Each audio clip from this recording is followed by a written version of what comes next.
Well, the first question on our radio show is always, why don't economists? So how would you complete that, Professor? Well, I've got a few things actually. In fact, there's a whole sequence of issues I'd like to discuss which complete that question. The first one is, why don't economists find out how the economy works? Which, of course, is a perfectly commonsensical way of trying to discover things, namely to look at reality, look at the economy, look at businesses, look at companies. This is actually called, this approach, this method, this methodology, it's called the inductive methodology. That's when you look at the facts and reality. And I think this is, well, how most people would go about things. But economists have, over the last few decades, almost exclusively done the opposite. And the opposite methodology is the deductive methodology. Here, people don't look at facts. They don't look at reality. They want to be very abstract. They say, well, let's have a very neat and clean and clear-cut, simple model. So we have to abstract things. So we start not with facts. They start with axioms, Right. and then they add assumptions. What is an axiom?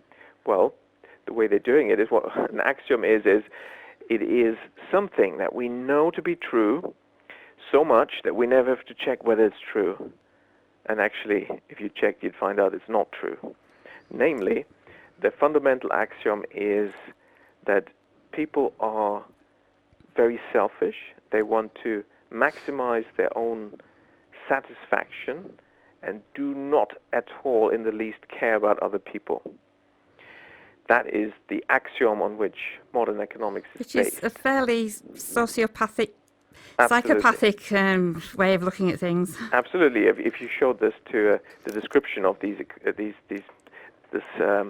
Homo economicus, as it's also called in Latin, the Yes. economic man, the way they've described it in their deductive model. If you showed that to a psychiatrist or doctor, they'd say, well, somebody's seriously ill here. Because they do assume that what other people do and say will never affect you, will never influence you. Which means that advertising, commercials, all that would never work. And of course, the reality is the industry is spending billions on this. They seem to be getting something out of it. And we know, of course, from social psychology and psychological experiments, of course, people not only care about others, they're very easily influenced by others. And so the reality is the opposite of what they tell you. But that's a fundamental principle in modern economics. And it's what mood The you're in. truth is the opposite of what they tell you. What mood you're in affects your buying behaviour. Sorry, say that again, please. What mood you're in. Well, also affects. exactly the mood. If you study in marketing, and if you go into a shop, they will fine tune the lighting, the frequency of the lights. Yeah. Because these really? luminescent lights, they're basically on and off at a high frequency, and if you reduce that, you will make people subconsciously walk slower and things like that. All these tricks. And they charge suppliers more to be at eye level, things like that. Yeah. All the tricks of the trade. So this is just the beginning in this theoretical dream world. They have this horrible and quite wrong fundamental axiom. And if it was true, the planet would be empty because, of course, nobody would have survived as a baby, because babies obviously can't look after themselves. But economists assuming nobody looks after anyone else. So It's quite Darwinist, isn't it? Survival of the fittest. Absolutely, yeah. So, mankind would have died long ago, would have died out if these assumptions had been true. And then they add to this axiom assumptions, and the assumptions are what are assumptions? Assumptions are things that we know are not true, but let's just, for sake of argument, add them to this model. In other words, economists admit that the assumptions are not true, but they say it's justified for simplification purposes to make these assumptions. Namely, there is perfect competition, there are complete markets, there's no transaction costs, there's there's infinite lives, and the list goes on and on. And many different. There's no oligopolies. And, Exactly. Yeah. This is the assumption of perfect competition, that in every market you've got many firms, millions of firms, so there's no collusion, no oligopolies, no monopolies. Software operating systems for computers are made by millions of companies, not just two or something, so on. And as a result, all profits are competed away, therefore there are no profits. So next time you hear analysts reporting corporate profits, well, back to the real world, In economics, this doesn't exist. So you've got this long list of assumptions built on top of an unrealistic and wrong axiom, and then they create a model and build theories. Lots of mathematics to make it look scientific. That's right, which is then make it appear scientific. Now, this is fine if some people want to spend their time in their lives doing this sort of activity. I mean, if people are bored, I recommend learn a foreign language. But anyway, that's their choice. However, if they then presume to be able to use these theoretical dream world models to comment on our world, the planet we're living on, which is a very different planet from where these economists are, then they're wrong, and they're dangerously wrong, and that shouldn't be allowed, but unfortunately it has been happening for decades. So it's these people, based on these dream world models, that advise our politicians and often move into decision-making positions themselves, because leadership in many large institutions is taken by so-called trained economists who've been trained in these very wrong theories that come to very wrong conclusions. So that's really the first point. Why don't economists find out how the economy works? Well, because they've been more or less brainwashed during their training in using the wrong methodology, the deductive methodology, and they should instead look at reality using the inductive methodology. There's been some research that economics students, unlike other social science students, lose empathy the more they learn economics. Exactly, and this already proves that the first axiom is wrong, because the very first ones to be influenced by this wrong economics are economics students. Yes. And they become much more selfish as they're being told, this is how the economy works, this is how people are, they just maximize their own satisfaction. And students start to believe this. And, of course, that already contradicts this fundamental axiom, because nobody should be influenced by anything, according to the economists. True. So it's nice work, good propaganda. Now, why don't economists tell people how the economy works? Well, because they don't know. They've been using the wrong methodology. They don't actually study the economy.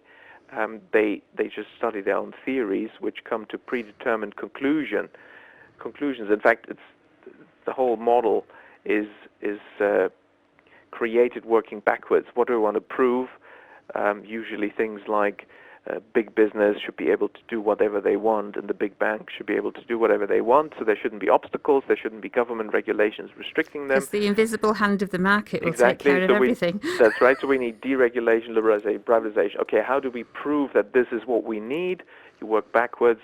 Okay, a model like this comes to this conclusion. How do we justify a model like that? Oh, we need assumptions like perfect information, complete markets, zero transaction costs, perfect competition, all markets are in equilibrium, prices therefore are dominant, the whole lot. And then the key next steps are, okay, so these and these assumptions justify this, and then how do we present this whole thing? Present in reverse order. And what you then say is, ladies and gentlemen, let's start with some axioms. We know people are selfish, and let's make some simplifying assumptions, such as perfect information, complete markets, equilibrium. And here we get this fantastic model, and we can use high-level mathematics. And look at this conclusion. The model now proves that government intervention is bad, and markets should be left on their own devices, and we shouldn't stop big business and the big banks from doing whatever they want to do, because that is best. See, we've proven it. This objective model has proven it. This is how they then present their stuff. So that's unfortunately the fundamental problem. Another question is, why don't economists understand the role of money and banks. Of course, we know really why that is. It's because they have this deductive methodology. They live in theoretical dream worlds which happen to not include money or banks. It's ridiculous, really, considering 2008. Yes, it is still true. It is shocking. And the fact that they've not even looked at it again, they've not deigned to think maybe there's something wrong, you know. Yeah. It is quite shocking. Well, the problem is that they have the wrong methodology, and it's so far very few have concluded that actually we should change the methodology. Because when you have this deductive approach, you are really insulated in your theoretical dream world, and you don't care about reality. And whatever reality says or does, whatever happens in reality, it's not going to affect you, because reality is just not part of your frame of reference. It's not part of your model at all. And so that's why systemically they're just, while they follow this unscientific methodology, they're not going to change. And one should mention that, of course, in any real science like physics, chemistry, biology, or even medicine, you don't have this dream world type of approach, because it would get you into deep trouble.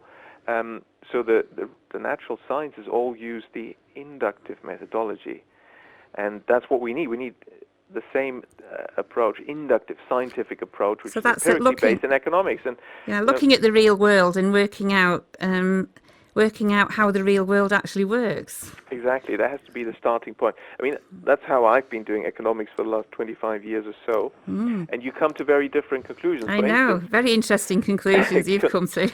concerning the role of money and banks, which the mainstream economists leave out of their model. It's just a veil over the model. Yes, it's just a veil. We can drop it out.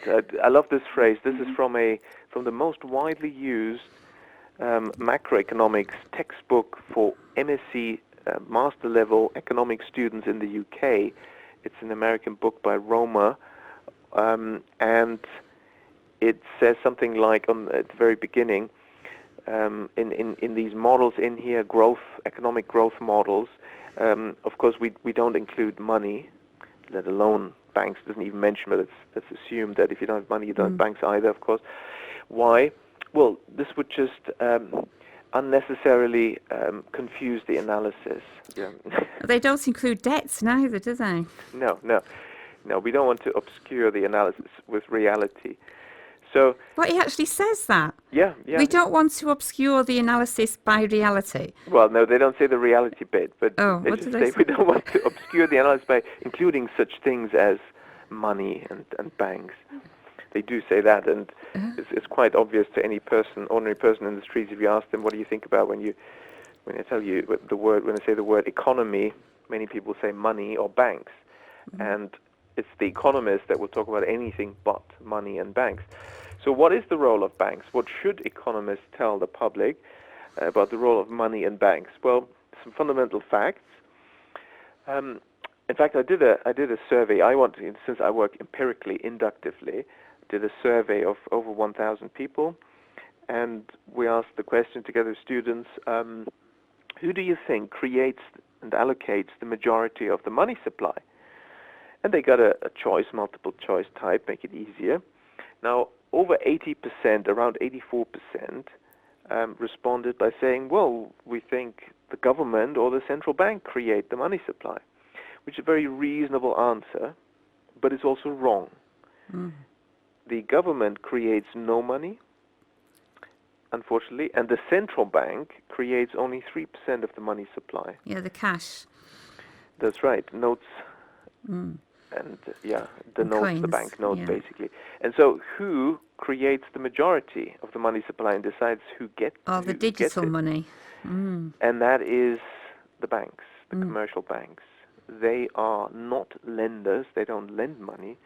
They create money, and they also decide how much and who to give it to. Because, of course, there's no equilibrium. As you can imagine, the market for money is rationed. Why? Well, there's more people who want money than there is money being supplied.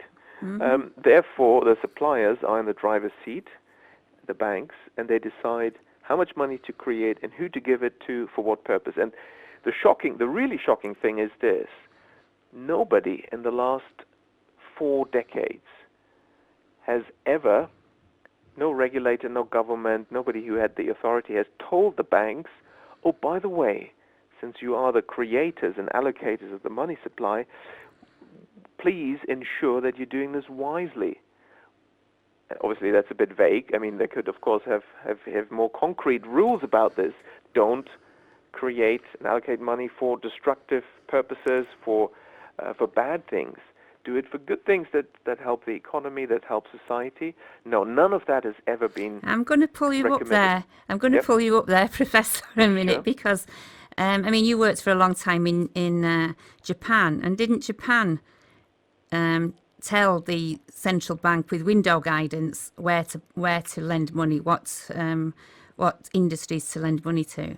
Yes, and in fact, the guidance of bank credit has in history been the single most successful economic policy intervention and tool. This really explains why Japan developed so successfully, explains the high growth that we saw in the post-war era in Japan, but also in Korea, in Taiwan, Yes. and then from 1982, the Chinese leader Deng Xiaoping, he traveled to Japan first, and he figured out and was told how the Japanese did it, and he introduced it also in China. And of course, the rest has been history. This has been a major, massive East Asian economic miracle, and at the center of this is credit guidance through the central bank, whereby you don't use the money for unproductive, unsustainable purposes such as asset purchases. Like housing. Yes, that creates asset inflation, whether it's stocks or land or houses, it doesn't matter. Whenever it's for asset purchase, it just creates asset inflation, and then what must follow is banking crises. And you also suppress credit creation for consumption. It doesn't mean you're suppressing consumption. Consumers should also be able to borrow money, but they should literally borrow money, i.e. get it from lenders. Banks don't lend money, banks create money. So consumers shouldn't get money from money creators for consumption, because then you increase the money supply, but you don't have more goods and services. Oh, so to borrow it from credit union type well, institutions? Well, yes and no. I mean, clearly there's ways of ensuring that the more vulnerable parts of society get access to credit, and in Japan that was also to a certain extent ensured. One can do that without compromising the overall picture that you don't want too many consumer loans. So you can basically just keep that in check and well allocated. But what is really helpful and what they focused on is to make sure that most of the money creation by banks, most of the bank credit creation is used for productive purposes, for investment credit. And that really works. That is the fundamental reason of the Japanese economic miracle and the East Asian economic miracle and what's happened in China. And we need to keep that in mind. And the fact that in the West, and particularly in England, there's no guidance whatsoever to where the banks create their money, and it goes mostly into housing, into the financial sector. Financial speculation. Creates asset bubbles, makes the rich richer. Yeah, exactly. But anyway, sorry, get back to you. And why don't economists think about banks and where they allocate money? Exactly. Well, what's the honest answer to that question? I wonder. I mean, of course, it could be that because of their wrong methodology and it's just their lack of understanding of reality, lack of interest in reality, they just never figured it out.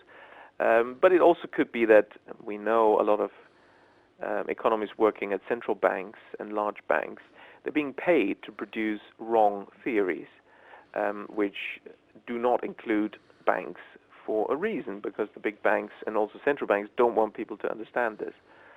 So that's, of course, also happening. Then another question is, why don't economists tell us how to, and tell policymakers how to avoid crises? And I've more or less given the answer how to avoid crises. One just needs to ensure that bank credit is not used for asset transactions, or not very much used for asset transactions. But in some countries, including the UK, but particularly Iceland, recently Ireland, Portugal, Greece, and of course many other countries, the majority of money creation was used for asset transaction purposes, pushing up asset prices. It's a Ponzi scheme. It's great at the time, but as soon as then the money creation for such asset transactions slows a bit or stops, then the music stops, and then there aren't enough chairs, in this game of musical chairs, because the asset price rises themselves as a result of this new credit creation for asset transactions by the banks. So only while these loans increase, this is a classic Ponzi scheme, pyramid scheme. Yes. It works, but once that stops, or then the pyramid collapses, and the banks will be bust because they have less than 10% of their balance sheet as equity, and the losses have to come from this equity. Has happened so many times. Exactly. In my life. Why can't they learn from it? I understand it, and I'm not an economist, which is probably the reason why I understand it. Exactly. Why don't economists understand the mechanism of these crises? Well, their models just don't include banks, and so they have no tools to study this, and they have the wrong methodology. They don't even after the 2008 crisis, don't go out and try to figure out how banks work. In fact, for the last century, there's been a big dispute among economists. For those interested, just a few more details on this. Basically, there were three theories of banking. The currently predominant one, which has been predominant since the 1960s, and still dominant today, is the financial intermediation theory, which says that banks are just intermediaries. They collect deposits, and then those very same deposits are being lent out. Then earlier, from the 1930s to the early 60s, there was the so-called fractional reserve theory, which is dominant, which said that, each individual bank is an intermediary that just takes in deposits and lends out, but somehow collectively, something's happening here. Banks are creating money in aggregate, which is really a different story. But there's a third theory, and that's the oldest, and it was dominant 100 years ago. Certainly, perhaps dominant is a strong word, but clearly quite widespread 100 years ago. And that's the credit creation theory. And this one says, no, banks are not financial intermediaries, neither individually nor in aggregate. Banks don't lend money, banks create money. And when a bank gives what is called a loan, it is creating new purchasing power. It does this by, when you borrow something from the bank, you sign the loan offer. This becomes a promissory note that you're issuing, and the bank purchases it. So banks are not in the business to lend, they're in the business of trading in securities. They purchase your debt instrument, your promissory note, your loan contract. Your promise to pay. Yes, exactly. And they put it on their balance sheet as an increase in assets. And then you say, I don't care about these details. Can I have the money, please? And they say, you'll find it in your account, because they will now credit your account with this amount. But where does that money come from? Where did it come from? It doesn't come from any other depositor. It doesn't come from the bank. It doesn't come from anywhere. It doesn't come from the reserves? No, it doesn't come from reserves either. The reason is this: there aren't any deposits anyway. Basically, when we do what we call a deposit, legally it's not a deposit, it's a loan to the bank. Yes. You are not... You're not the owner anymore. You're not the owner of the money anymore, The banks own it. They can do what they want with it. You are just a general creditor. Unlike a financial advisor, where you keep the... Exactly. Or even a stockbroker. Or stockbroker, non-bank financial institutions, they have to keep client money in real deposit in custody, and they don't own it. You own it. But banks own it, and as a result, really what we call a deposit is actually just a record of the bank's debt to us. And so when the bank then purchases a loan contract and does what we call lending, it then has a liability to pay out according to the loan contract, and that liability is recorded, and that is then called a deposit, but nobody's deposited it.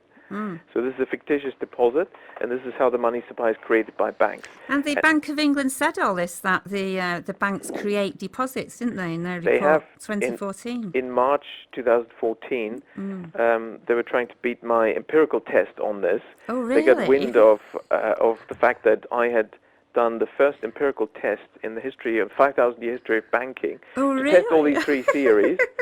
And I was just about to publish this, and they rushed these two brief reports in March 2014 in their quarterly bulletin, which wanted, with this they wanted to preempt me. But basically, the fact is they're just stating that banks create money. They state it correctly, and it did cause a big stir because they contradicted a lot of other Bank of England statements, but they gave no empirical evidence. And also, at that time and since then, you can also find quite a few Bank of England publications that contradict it again, and just speak of the mainstream view that banks are just intermediaries.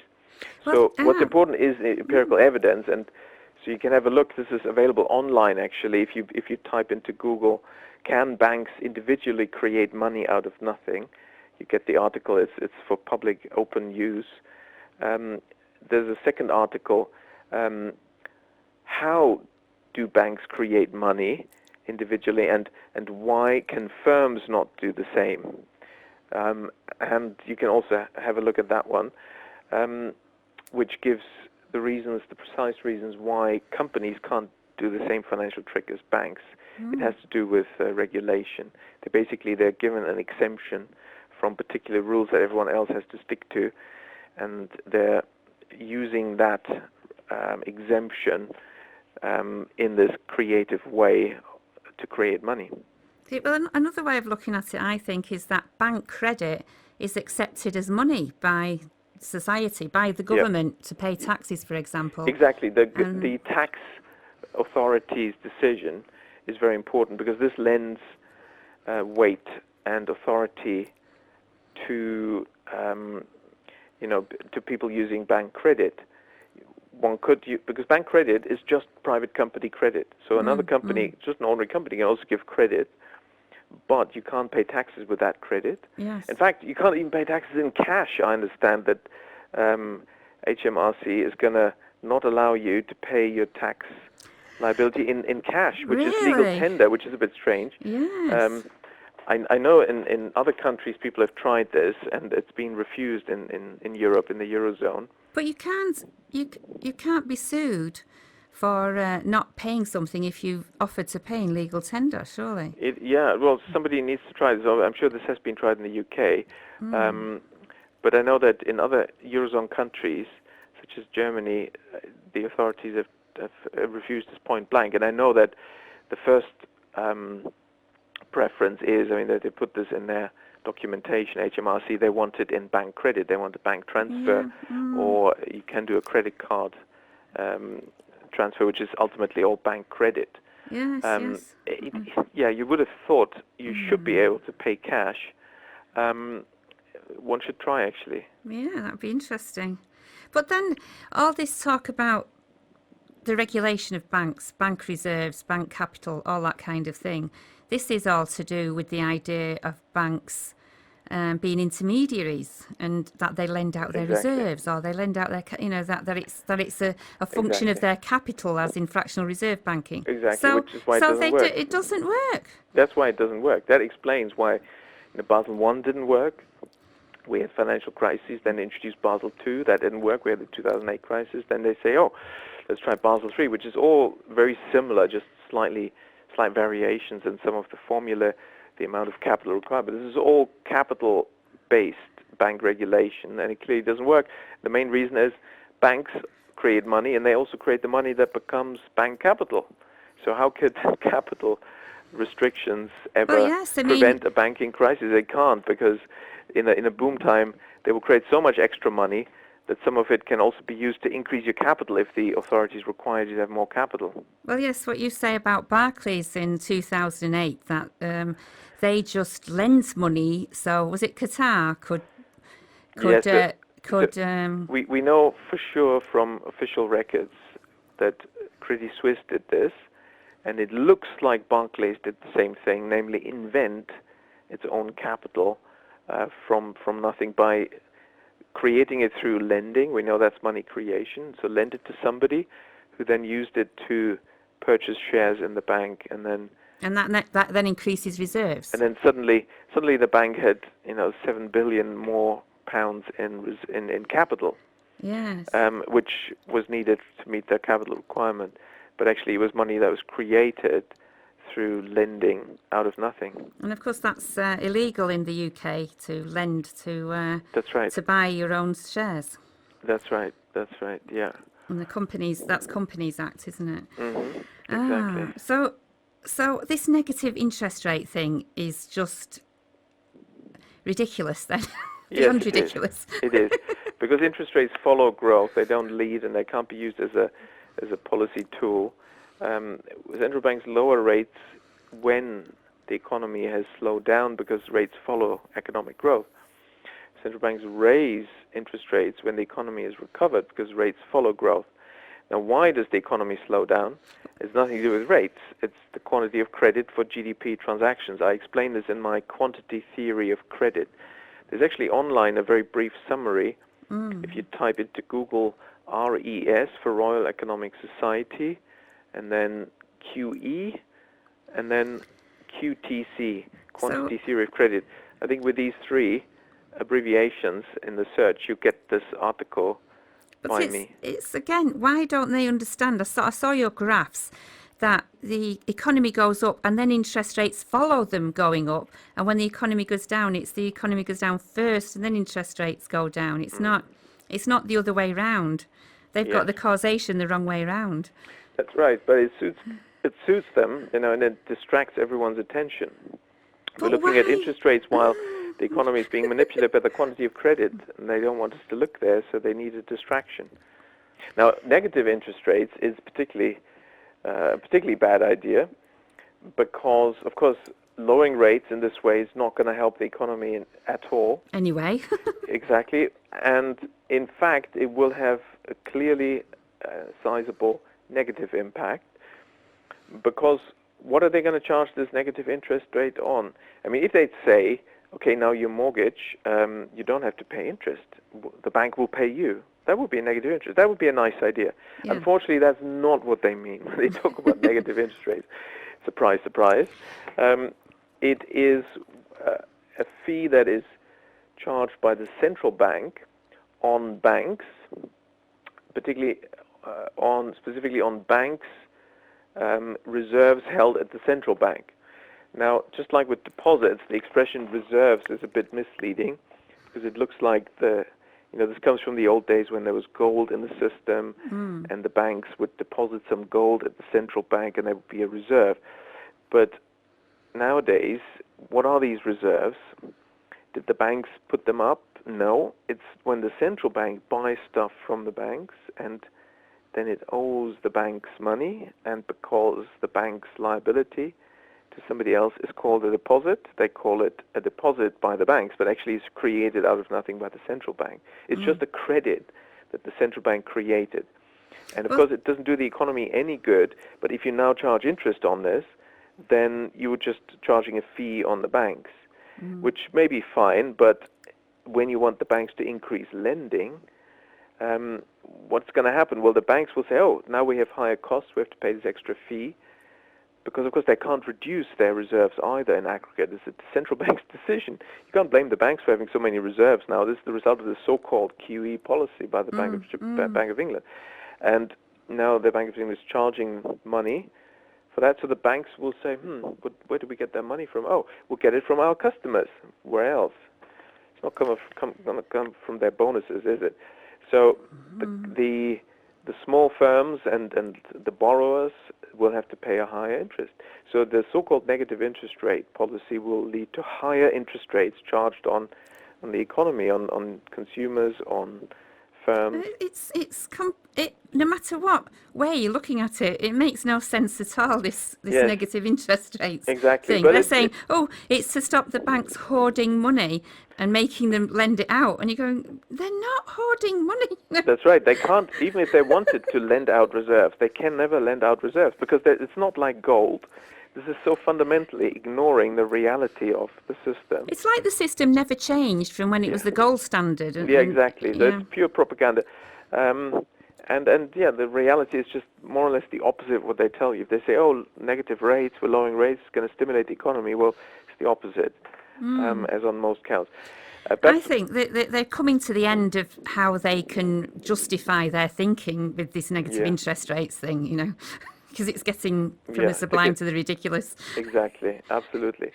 But just perhaps a final, why don't economists, when we've had a crisis and the economy is in the doldrums,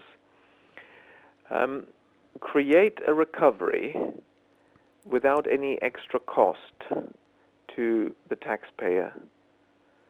And this, of course, what is desperately needed in countries such as Greece and Spain and Portugal, where there's 50% youth unemployment. The economy's been shrinking for many years now. And criminal. Yeah, and of course the reason is that bank credit for GDP transactions has been shrinking, as I say in my work, Quantitative Theory of Credit. But there's a very simple way in which you can change that. Also, Japan, for over 20 years, they've been in this recession because of restricted bank credit. So what all these countries need to do is, very simply, stop the issuance of government bonds. And instead, the finance ministry or the debt management office at the Treasury needs to say, okay, we're not going to issue bonds and make the Goldman Sachs's and Morgan Stanley's of this world, the bond traders and underwriters, rich. No, instead, we want the economy to recover and ordinary people to benefit. So we'll raise this money by borrowing from the banks in the country. What happens is that bank credit will expand. The banks will be delighted to lend to the government.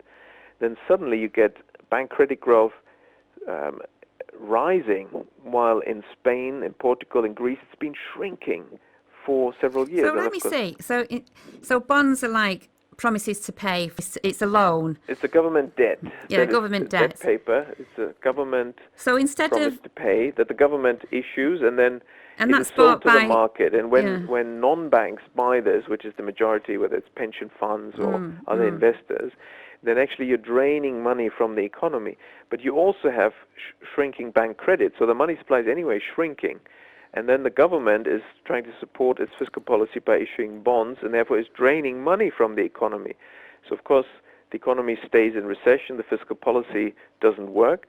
You need to back it up with money creation. We need bank credit to expand. This would also strengthen the banking system. The bank credit is money, the money supply. That is new money creation, and that's what you need for growth. There is no other way. You cannot have nominal GDP growth without bank credit growth for GDP transactions. Couldn't the government just issue its own money, which of course, is what people think? That is possible, think? But that would be a bigger change, and basically I'd be surprised if we could see that anytime soon. We should ask for it, but it would require monetary reform, because the government many decades ago gave up issuing money. But yes, you're right, the government could also issue money and should do that.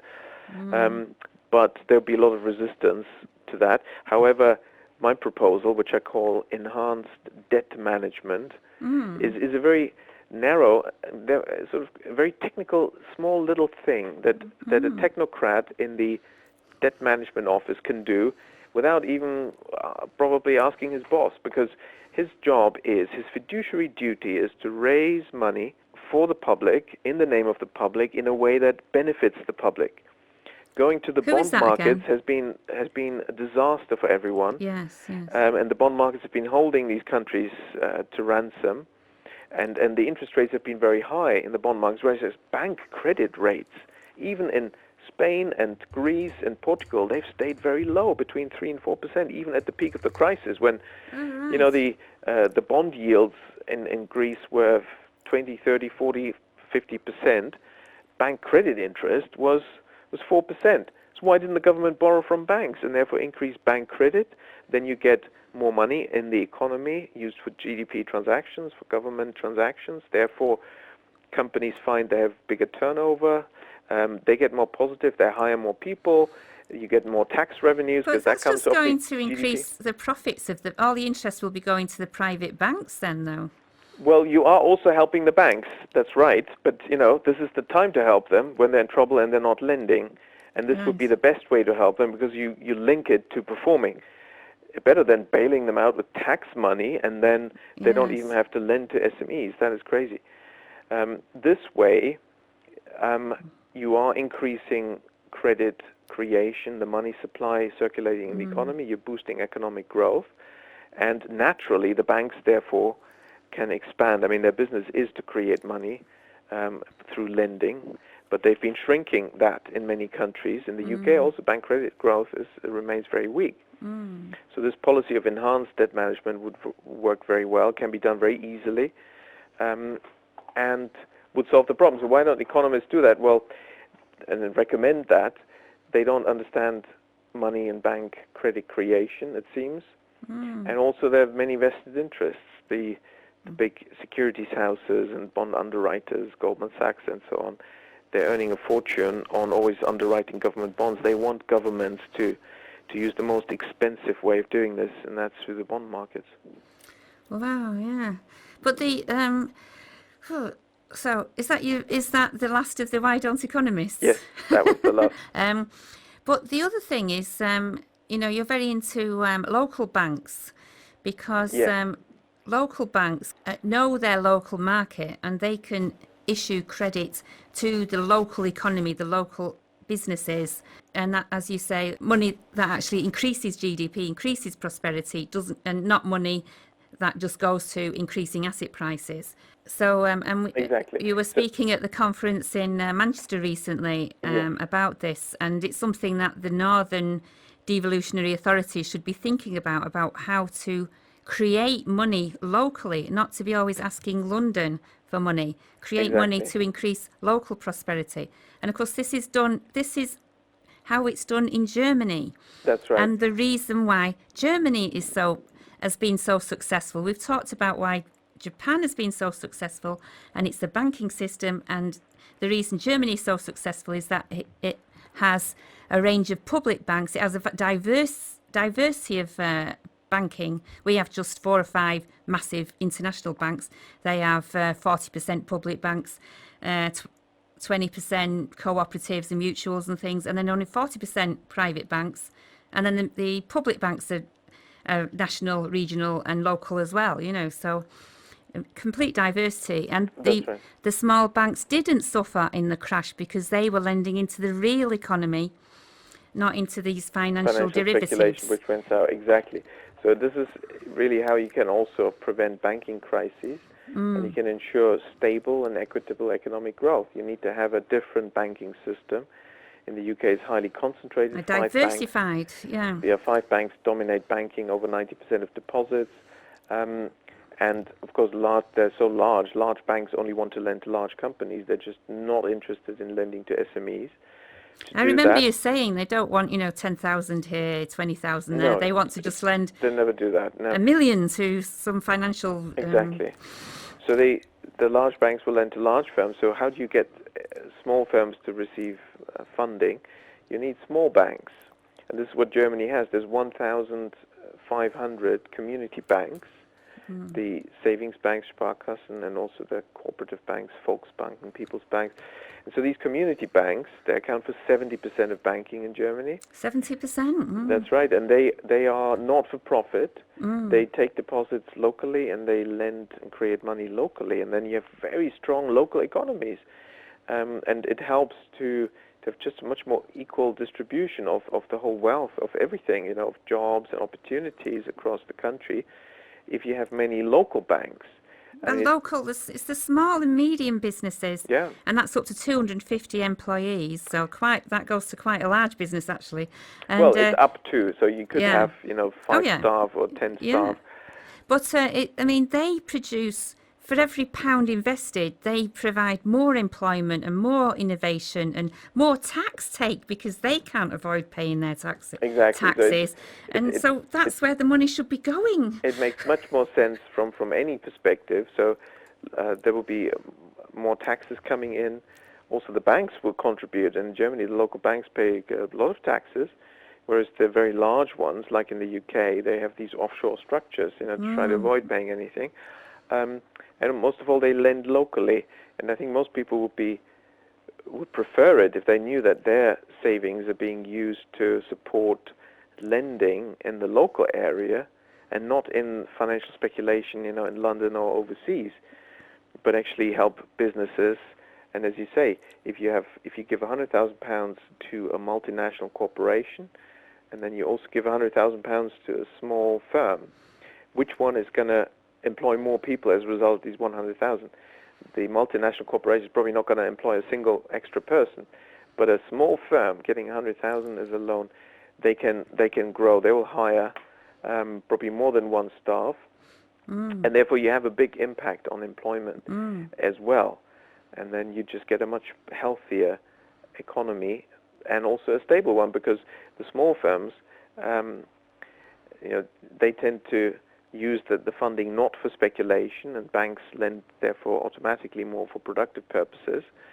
There's never been a banking crisis due to too much SME lending, small and medium-sized enterprise lending. Have you heard that before? No. No. Even though some, they do fail, but overall, that's very successful, because the good ones do grow very much. That's right. So that's what we have to do. That's what we've started doing in Hampshire. We're in the process of creating the Hampshire Community Bank, and we're also looking for other local authorities and local areas to join in, and we'll help them also to set up their own community bank in their area. So could you explain to the viewers how it's different? I mean, we've gone through it, but just to explain again, how it's different from, say, the Yorkshire Bank or these other banks that we've had. Bradford and Bingley, they were building societies. That's a different thing.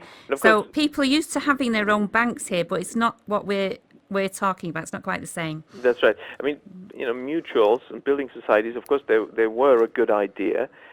Many have unfortunately disappeared as where they were demutualized, but they could never lend to SMEs. They're not allowed to, even today. Building societies and are not allowed to lend to small and medium-sized enterprises, so you don't get this productive lending. And that's really what we need. So we're trying to model this on the German community banks, whereby they only have everything. They're not allowed to go outside their area. I think. Yes, they lend locally. They act only in their local area, so customers know they're supporting the local economy. But they offer every service the large banks offer, and they usually do it better. As a more personal service, more ethical, because they're not for profit. They're not selling products and pushing things. They're more acting in the interests of the local population. In Germany, these community banks, they give so much money to local causes charitably. From their give profits. Away the money from their returns. That's right. To local I love the story of you clubs, culture, of when you all sorts. I love the story of when you were younger. Yes. Yeah. Well, exactly. When I grew up in Bavaria, in a small town, there were several banks headquartered in that small town. So started a student newspaper, the school newspaper.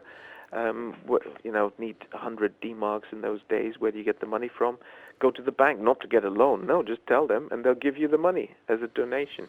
Because if they deem it to be in the public interest, in the local public interest. Yes, that's right. And also there's no red tape. I mean, I didn't even have to fill in some forms and big applications, because it's a small town. They know my parents, this is how it works. This also creates much more trust mutually. If you borrow from the bank, and the banker knows where you live and knows your parents and so on, people, of course, they don't want to take the money and run. Everyone is really just trying to help each other a bit more. But how do you in slightly bigger towns, how do they not have corruption? What ways do they it's important to have the right incentive structure, and so we've also looked at this, and we've made sure that decision making, number one, is removed from political control. So these are banks run by banking professionals, but of course community banking professionals. So the outlook is different. And public banks are owned. We haven't said that these sort of Sparkasse banks are kind of owned by the local authorities, but they're not controlled by the local politicians. They're not controlled by it. Basically, they are separate trusts, and there's an arm's length relationship. This is also what we're doing with the Hampshire Community Bank. It's not owned by local authorities, although most of the funding comes from local authorities. There is cooperation, but not direct control and meddling. And also, even within the bank, we have a structure whereby the loan officers, those who deal directly with customers, they can't make the decision on their own. There's a back office, a head of back office planning and compliance, who just looks at the figures and looks at this, and this is and they have to both agree that okay, this is a good customer from the bank's perspective, fits into the picture, and they're going to lend, so that you can't just corrupt the system. There has to be agreement from various parties independently. Yes, and this is, and it's not just in Germany. They have these public banks in many places, and they tend not to be corrupt. It's a different mindset from the psychopathic, sociopathic mindset of the that's right. private banks. That's right. Where that's everything is about profit making, and they the mis-selling and the rigging of rates and all the bad things they've done. Really, so many. So many. All right. Well, I will have to say goodbye. Okay. Well, thank you very much, Professor Richard Werner. That was very interesting talking with you there. Thank you. It's a pleasure to be on your show, and I look forward to speaking to you again in the future. Okay. Thanks very much.